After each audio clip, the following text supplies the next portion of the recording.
Idol, ilang beses mo pwedeng ipanlaban ang panlaban mong gagamba?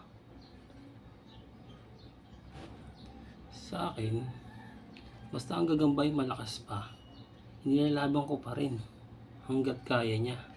Mararamdaman mo naman yung sa galaw ng gagamba eh. Kagaya nito, may gagamba ako dito, ang pangalan nito si Kaldag. Ito mga 10 times na siyang nanalo sa labanan.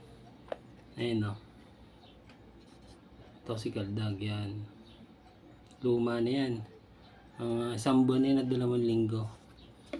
Tignan natin kung pwede pa natin siya ilaban bukas. Ito si Kaldag. Nananalo to, lagi walang sugat kasi nga kinakaldag niya lang eh.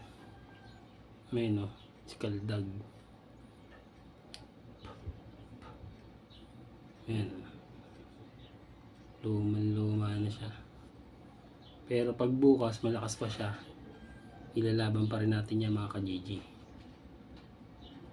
Si Kaldag. Yan po si Kaldag oh. Luma na. Pero pwede pa rin yan. Bawat laban nito walang sugat to. Kinakaldag niya lang. Nandun na siya nananalo. Puro kaldag lang ginagawa niya. Kaya tinawag ko siya si Kaldag. Ayan. 1 month and 2 weeks. Magtatatlong linggo na siya. Ayan po, si Kaldag. Okay. Hanggat malakas pa at kaya pa niya yung katawan niya, pwede pa ilaban yan. Pero pagka grabe na yung sugat ng gagamba nyo, sa mga panalong laban, huwag nyo na ilaban. Sayang lang yung pera, yung pupusta nyo. Ayan po, si Kaldag oh. Nangangaldag lang yan, hindi ako makagat. Yun lang po. Peace out.